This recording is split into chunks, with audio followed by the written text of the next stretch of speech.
Hi, everybody. Good to see everyone. Thanks for being here today. Today, we're going to focus really on a demand for full-time year-round CDL drivers in the region. And this represents a real opportunity for working people at a time when it's sorely needed, as many of you who've participated in this understand. Too many of our fellow Vermonters are underemployed or unemployed, with almost 25% unemployment happening in the hospitality sector, where employment has been disrupted by COVID-19. So these workers, though, have transferable skills. They have excellent communication skills, teamwork, interpersonal skills, multitasking, and an openness to trying new things on the fly. And there are jobs that need people right now in many sectors here in Vermont.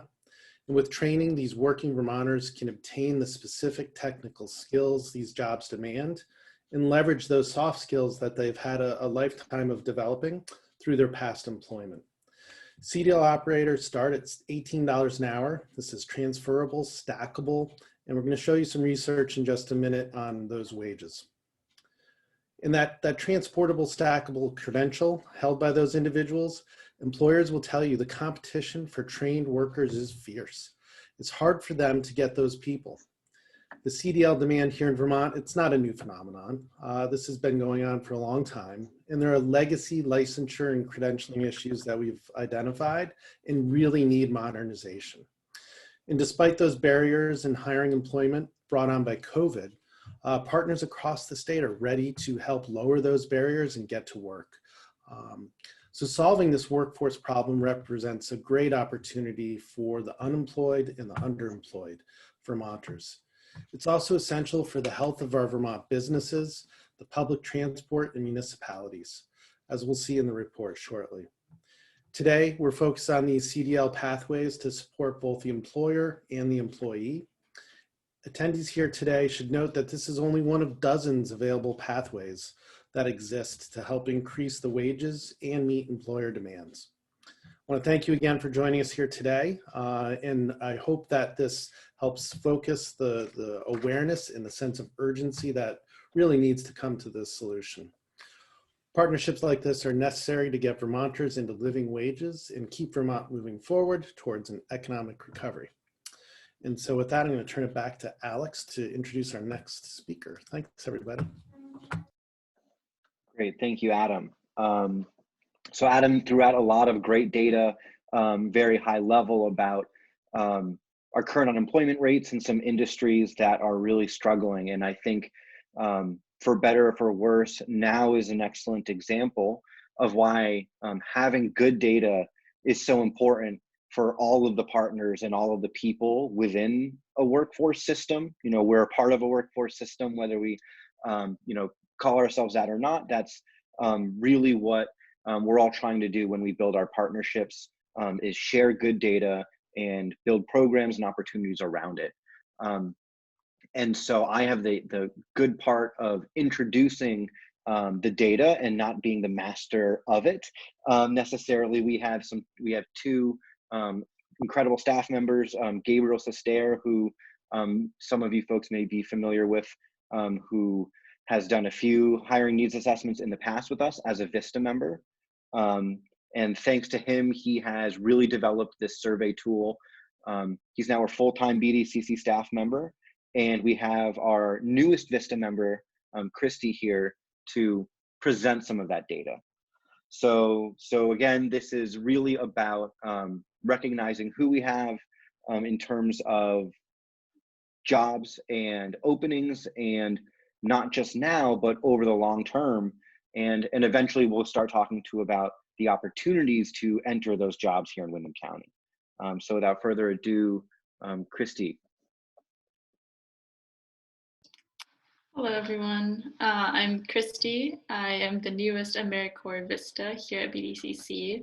And today I'm going to be presenting the data from our hiring needs assessment for the CDL positions. So I'm going to share my screen.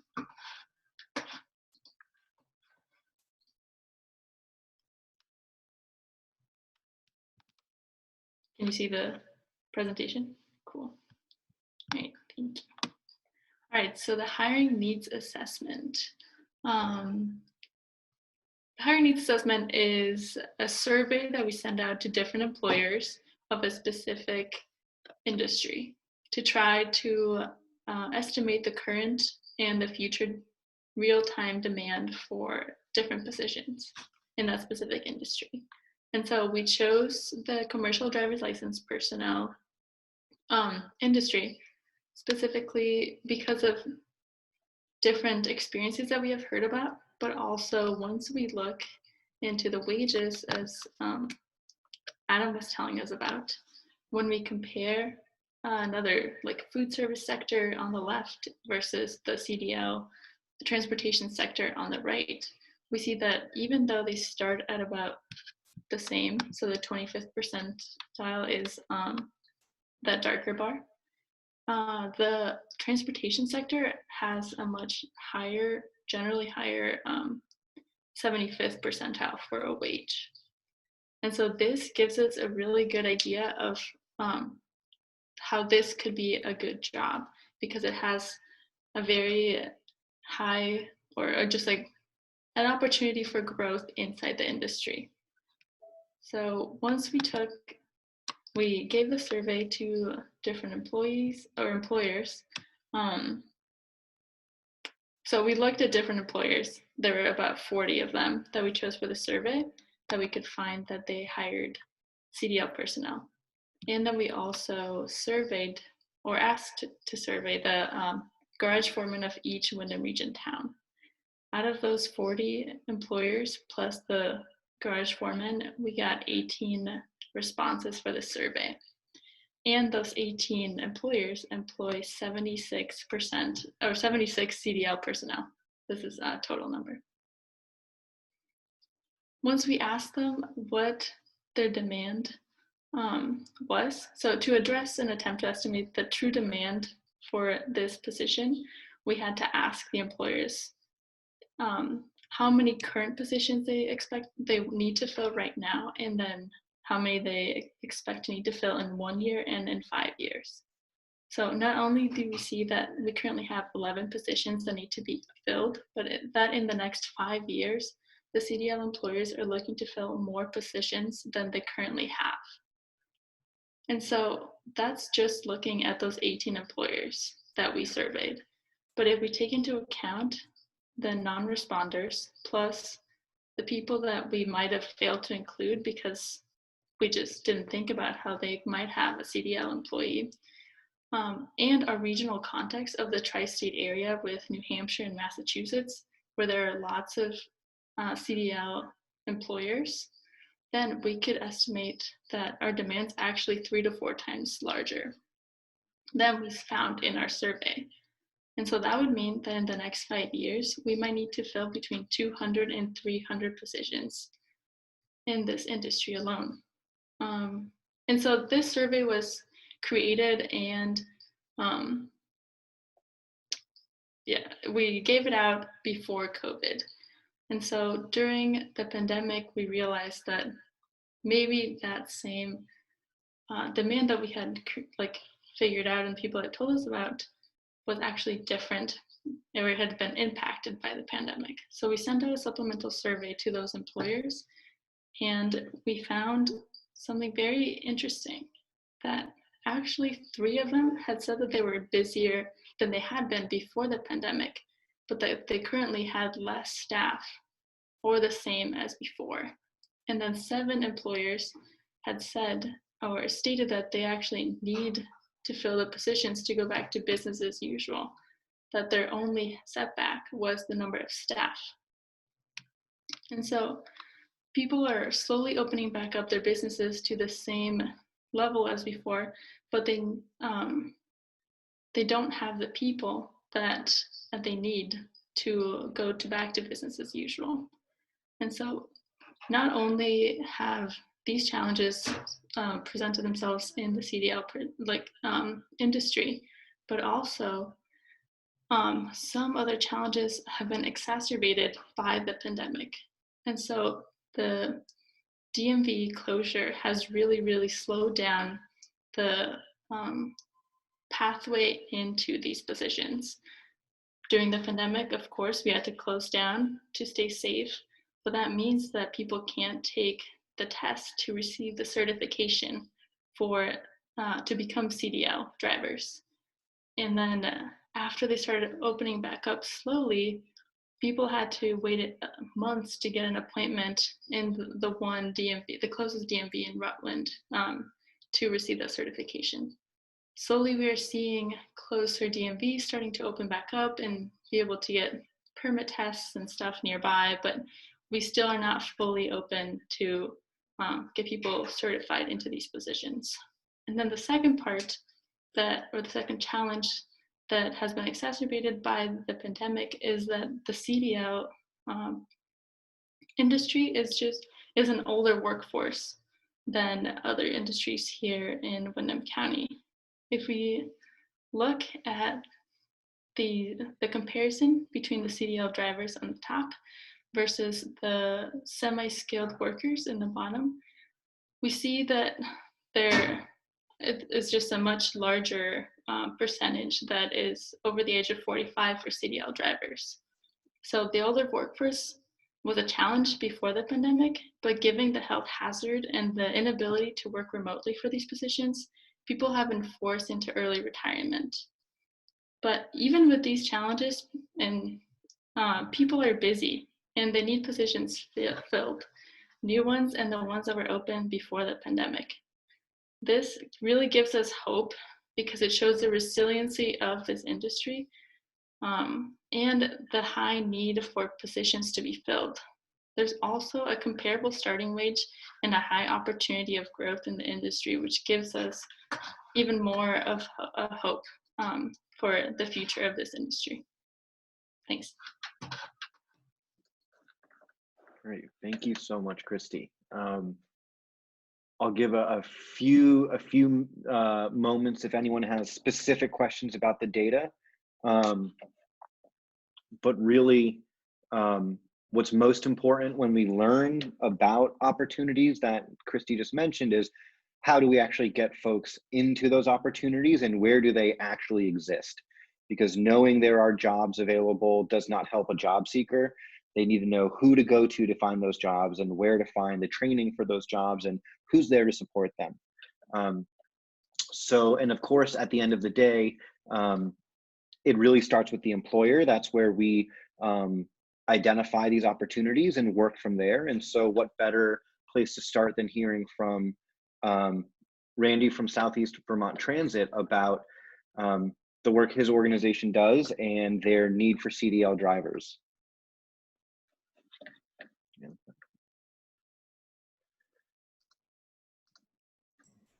There we go. Sorry, I had to unmute you.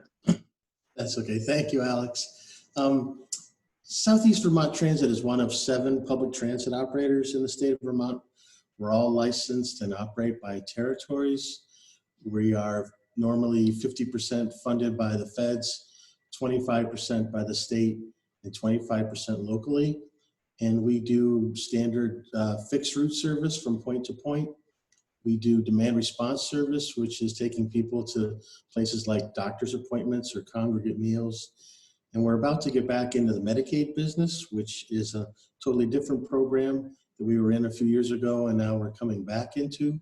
That service has been picked up by other providers, and we're going to resume that service shortly. So public transit is delivered by the buses you see on the road. It's delivered by vans. It's also delivered in a large part by volunteer drivers. And unless that volunteer driver has a sticker on the side of their car that we've given them, you'll never see them or never know who they are.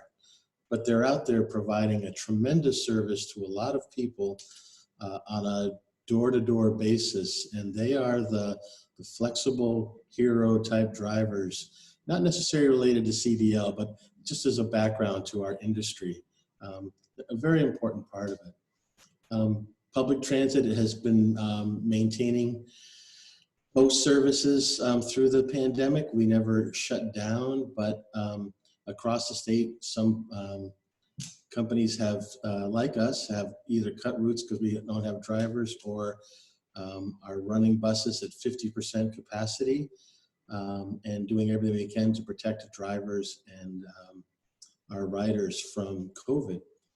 As this relates to today's CDL subject, I'm sure you're going to hear a completely different perspective from Todd about your classic CDL licensed career truck driver, and that's great, and there's obviously nothing wrong with that. But we are really a totally different animal, even though we share some of the same licensing requirements, at least as our company, Southeast Vermont Transit, thinks. We're really looking for people. We want people who like to be with other people and talk to them, almost like your neighborhood bartender or somebody else that's a good listener.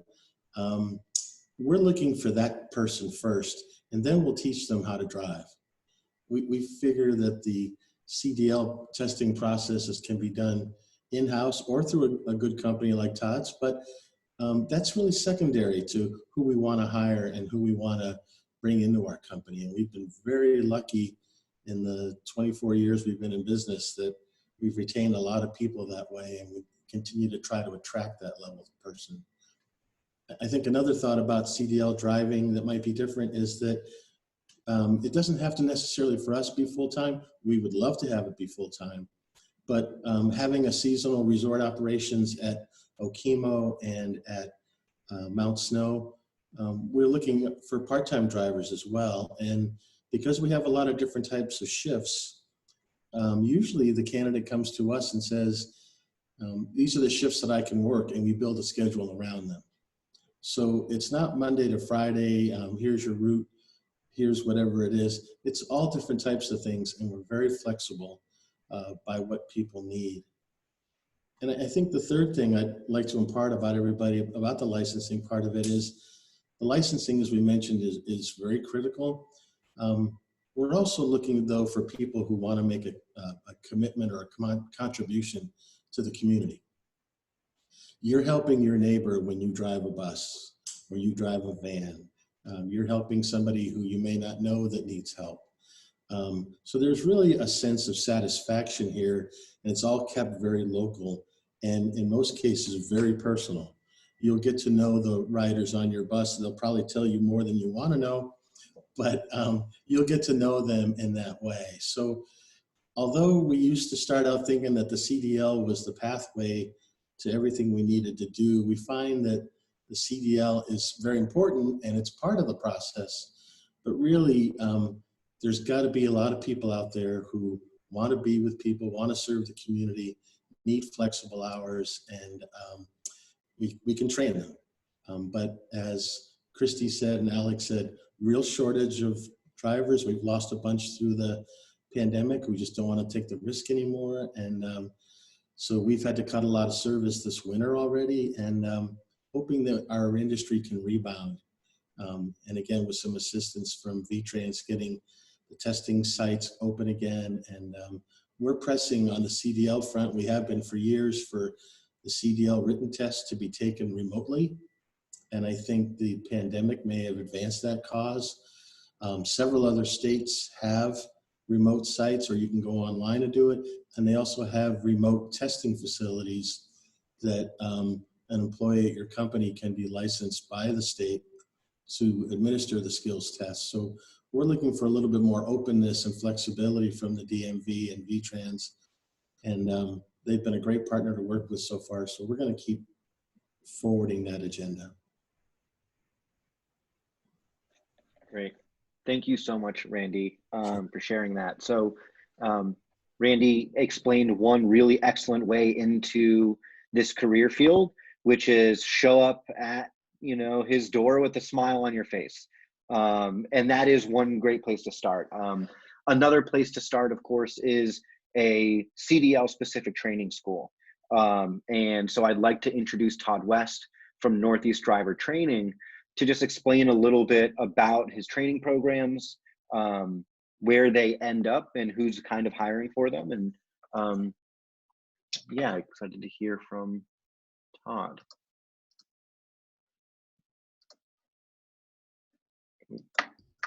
There you go. You should be unmuted now. There we go. Thank you, Alex.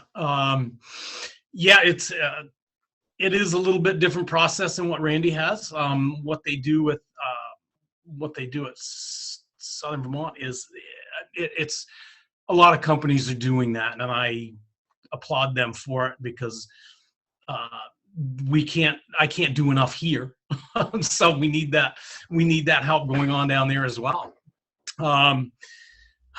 The program that I run here is 4 to 5 weeks. Takes someone that knows little to nothing about driving a truck, take them from start to finish through the process of learning how to drive a truck. And I have contacts. I've been in this business of training, but prior to that, I was a driver for a very long time, and I have contacts everywhere. And, during the pandemic, I kind of stopped searching for jobs because I didn't have anybody to send them anyway. But towards the tail end of our being closed, I had probably 50 jobs that I couldn't fill.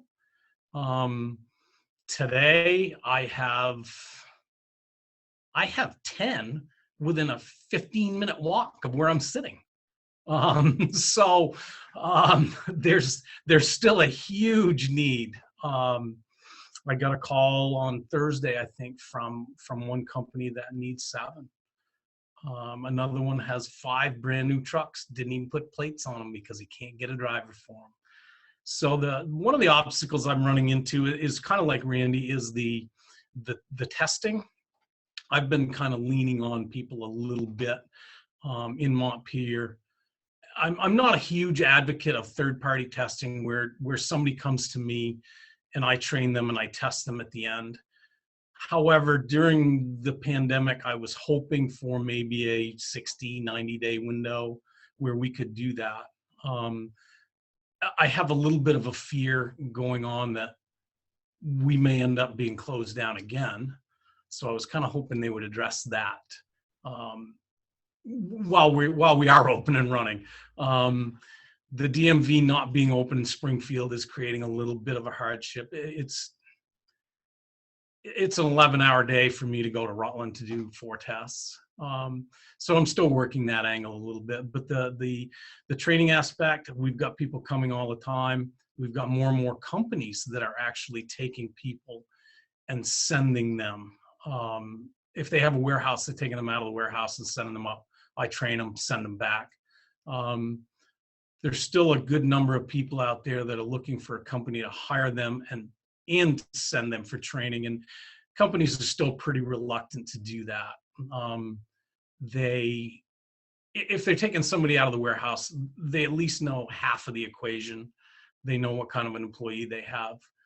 They don't know what they're going to be for a driver, but they've got at least part of the equation. I don't foresee this getting better anytime soon. I'm going to be long gone and retired before this problem goes away. At least that's my hope, that we still have that problem to get me to the end. I don't have an answer. I wish I did. I truly do. Todd, what do you think might be a few things that really set aside who succeeds in your kind of training programs? Maybe is there something that if someone is at home listening to this, what is someone going to feel to say, this is my opportunity to enroll? What would you say maybe? Well, unlike Randy, most of our people kind of want to be alone. They don't want to be with a lot of other people, so they're not looking to drive a bus. Although Randy's got some of the people that I've trained over the years that are down there. A lot of people don't know where to go looking for assistance with paying for the training. Probably over the last 3 weeks, I've talked to some different people that are unemployed for whatever reason through the pandemic or for some other reason. They don't get the information of where to go, that there even is money available to help them train. And that may be, Cindy, I don't know if there's something that you can do on your end. And I know it's a little harder when nobody's doing anything face-to-face anymore. I hope that's going away before before we get to this point next year, so that they can see somebody in person, because that way a lot of things then are brought up in a conversation that I think working remotely they're missing. I don't think it's anything on purpose. It just happens. I know if I'm not working with someone face to face, I tend to forget a lot of the things that I should be telling them. Great.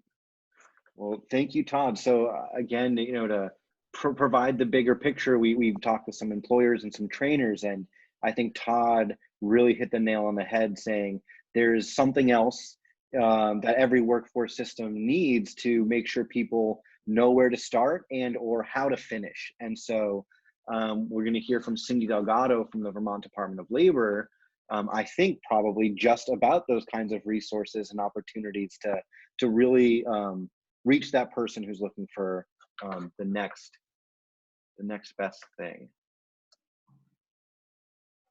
Let's see if we can... All right, there you go, Cindy. Thanks, Alex, and thank you, everybody. So it's apropos that I'm at the end of the conversation, because at the end of the conversation is the beginning of the possibilities. So our job with the Department of Labor is to braid all of the need together like a Sherpa or a matchmaker, and then figure out how to guide people to what their best next step is. We use a person-centered approach, because as we're talking to the job seeker, Joe or Susie job seeker, everybody has a different need, right? And they're all starting from a different place. But going all the way back to what Adam started with the transferable skills and the opportunity to connect people from other industries who possess already ingrained in their skill set a lot of the things that Randy talked about and that Todd talked about, that I've heard Christine talk about, is that customer service, the soft skills, the good work ethic. So we're looking at unique ways to be able to, I don't want to say take from one industry to another, but guide people who might be in a pathway of transition into this exciting industry of transportation, because it's the community. Transportation represents the lifeblood of all our communities. However, whatever continuum they come into the transportation career path, whether it be a CDL driver moving consumable goods from warehouse to warehouse, or whether it's a person-to-person transportation model where they're helping community members get to their doctor's office visits, or more often than not, maybe the only point of conversation throughout a whole day if they're a homebound senior. So we recognize that this industry is crucial to our local economy. So some of the ways that the Department of Labor has and will continue to support that is amplifying the job need that's out there. We just did it this past Thursday with a virtual hiring event for the transportation industry. We're going to continue to amplify that messaging out. We work with a host of workforce developers in the community to continue to push the jobs out and the training opportunities out. We're extraordinarily fortunate to have Todd down here as our local training provider, who meets, again, each job seeker where they're at and customizes and builds the training program that's appropriate for them. We have a myriad of different training support funding models that it's not one size fits all. So I'm reluctant to say you're going to come in and you're going to get this. But we look at the need, and then we go and try to backfill that need with the supports that we can, maybe supports that VSAC can, maybe there's other community supports to help in the training costs. Or conversely, if it's CDL is not the requirement for the job, to make the warm handoffs. You guys have heard me say this time and time again, whatever industry we're talking about, it's relationships. It's knowing that there's no wrong door.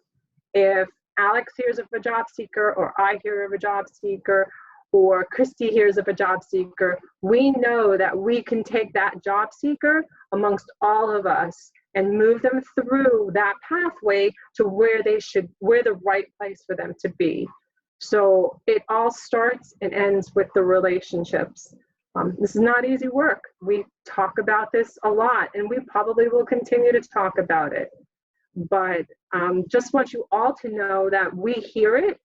We try to stay proactive versus reactive. Sometimes in COVID, we all have been a little having to be reactive to ever moving situations. But on the most part, we are proactive in thinking about different modeling ways to be able to get people to jobs and jobs to people.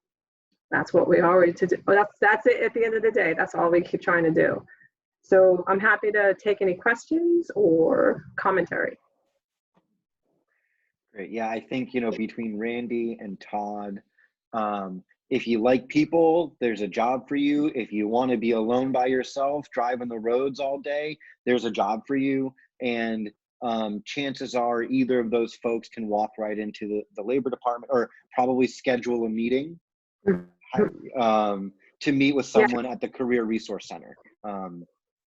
And so, again, it's in a time of a lot of uncertainty. We are certain that there are CDL jobs open right now. And when we know that there's a relatively high unemployment rate, this is something we can count on, at least for a short time being.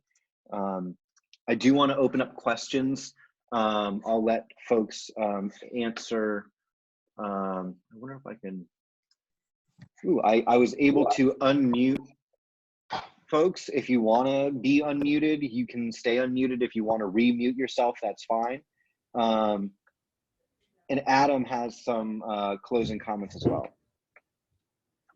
Great, thanks, Alex. So, I think what we just heard is some solutions. We're raising the awareness. So importantly, we've identified some partners who are in this.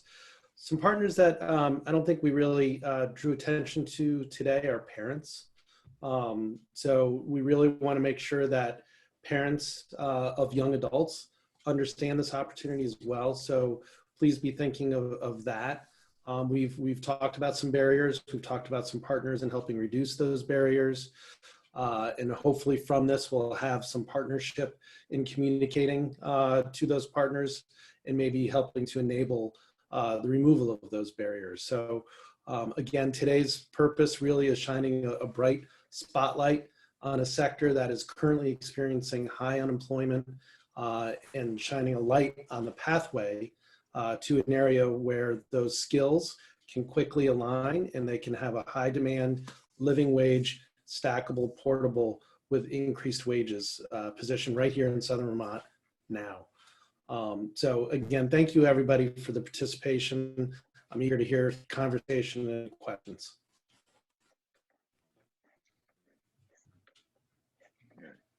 Any questions? I had one more comment about entry into the CDL field, and that was, Cindy, maybe you see this, maybe you don't, but some people may think that you have to be a certain type of person to get a CDL, and there's a certain level we find of people being really scared. The word CDL just really scares some people. It's intimidating, especially if you hadn't even thought about being a driver. The fear of testing and maybe failing a test or driving something that's 75 feet long, it's not really the case in every case. And that somehow we need to get that word out better.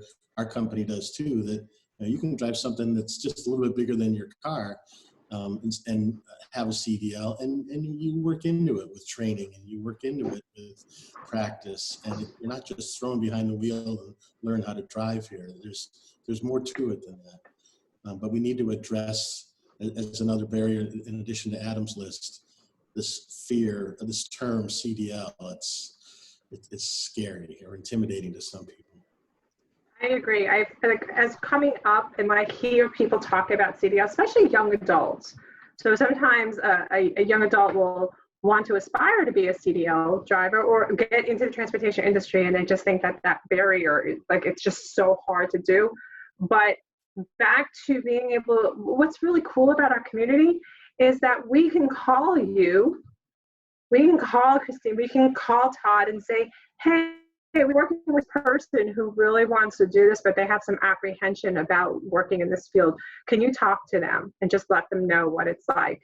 So we've really got the luxury and the wonderful connectivity of being able to live in a small enough community that we can pick up the phone and make that person-to-person connection to share with them exactly what it's like. Because I'll be certain that if somebody is thinking about it and they're on the fence and they're nervous that they talk to you and they just hear, oh, it's really, you know, it's not as scary as you might think it is. And maybe if this wasn't COVID, we would set up a tour, a company tour, or a walkabout. We like to do it and actually see the equipment or see the buses or the trucks or something. So I'm not quite sure how you guys manage through that now in COVID time. Maybe it's a virtual tour. Maybe it's just as simple as taking your phone and walking through the facility with it, with a potential job seeker, just to say, hey, this is what it looks like to work here. But the more you can humanize it and bring it down from the scary, like, oh my gosh, this is really hard, to this is your local community neighbor also, and we want to help you alleviate that barrier.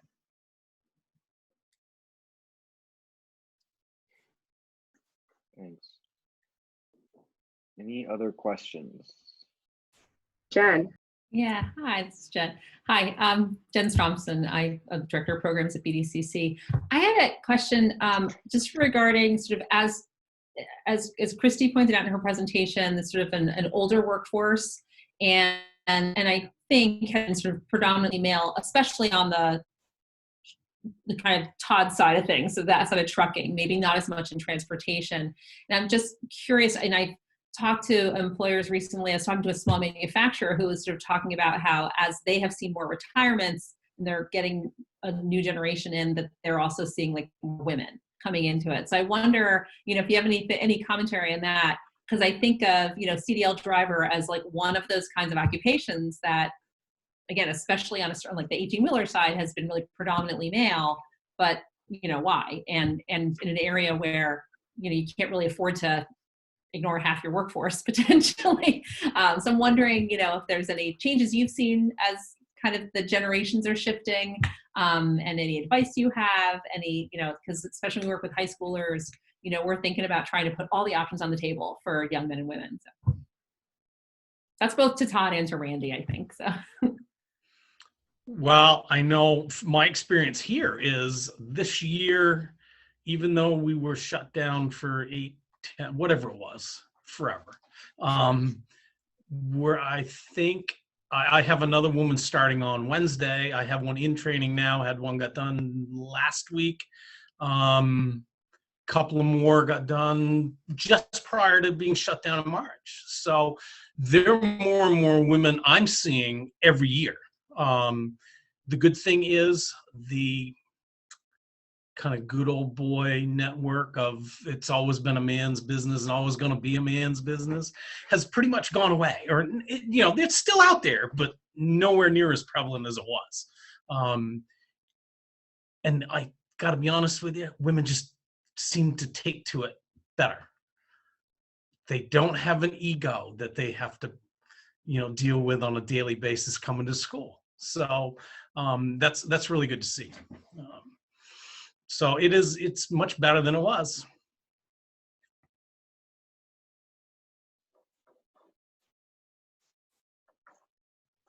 Other questions?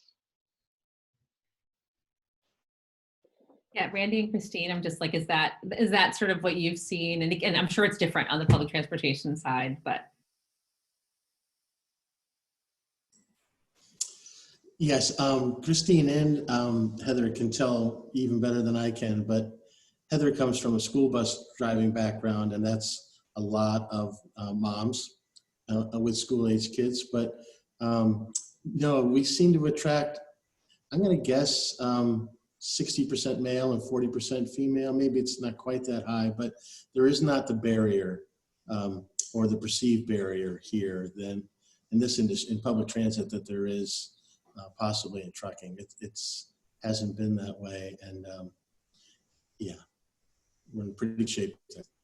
Yeah, we have a good mix, and yeah, I mean, we've had, I mean, I'm proof. I was terrified to take my CDL, and it was really, with the right training, not hard at all. So, there's that anxiety, but then you go fly right through, and it's like one of the proudest moments of me, because I can say I can drive a 40-foot bus.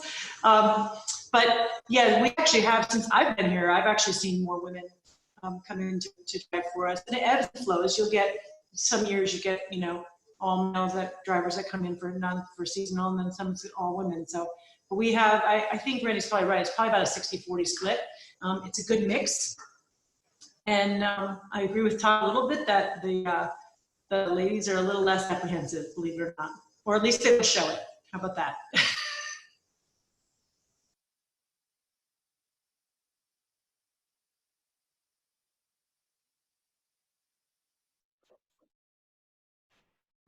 Great. Hey, this Well, is Bob. I have a go question, ahead. just a quick question. Are there any delivery companies, any industries that are more in need of drivers? Are we talking like propane and fuels? Are we talking drivers for like the local hardware store? Are there any industry that's more hard hit than any other, or is it just generally spread out across industries there?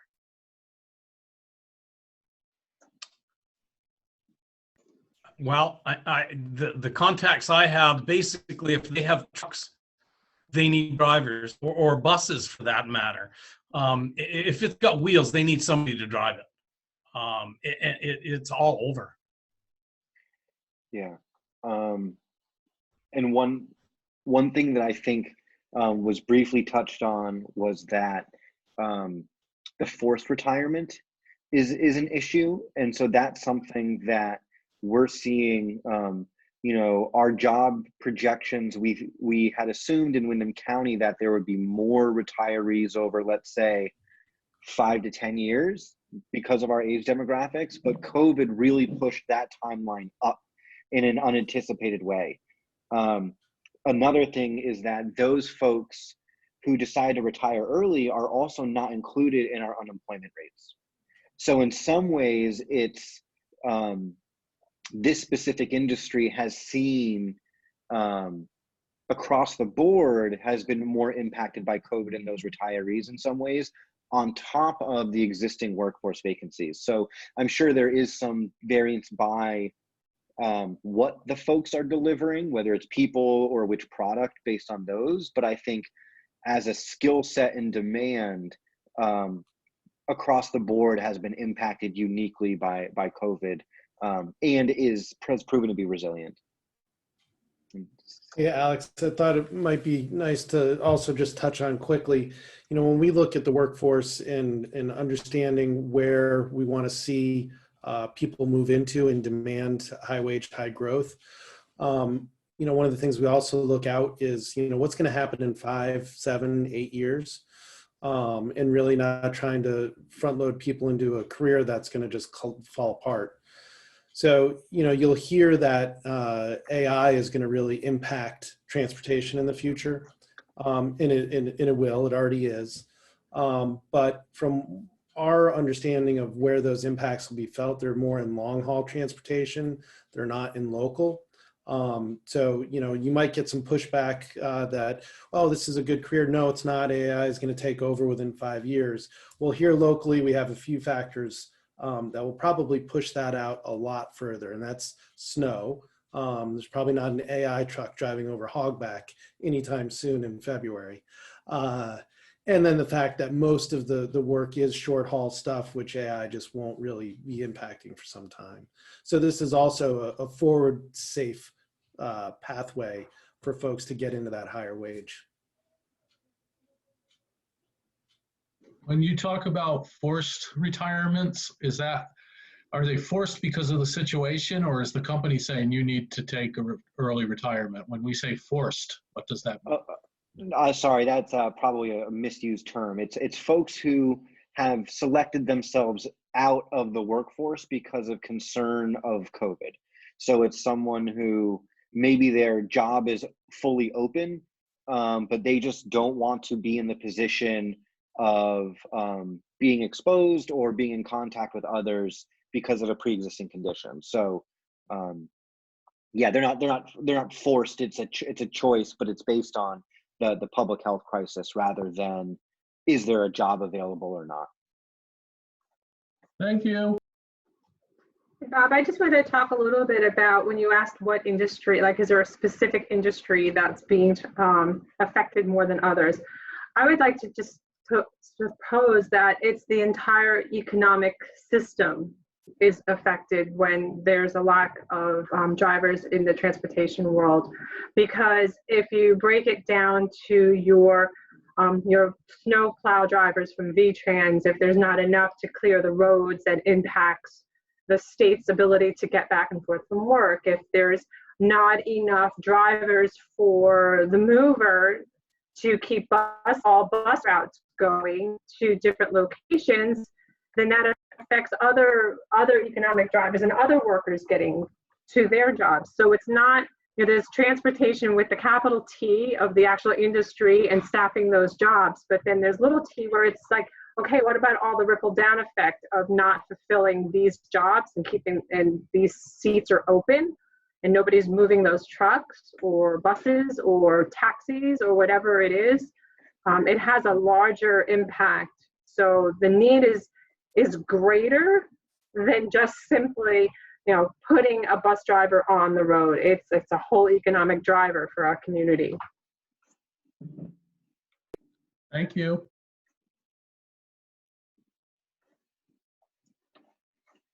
Great. Well, thanks again, everyone, for coming and joining us today. Again, the big takeaway is that we know there are folks in our communities who are looking for work, and now hopefully we all know there are jobs available and training available for them. You'll be getting a full press release sent to you soon, if not already, but please feel free to reach out to any of us with any more follow-up questions about the data or opportunities, you name it. Great. Yep, and if feel free to put contact info and links in the chat box as well to make sure we've captured that. Great. Thanks, everybody. Thank you. Thank you.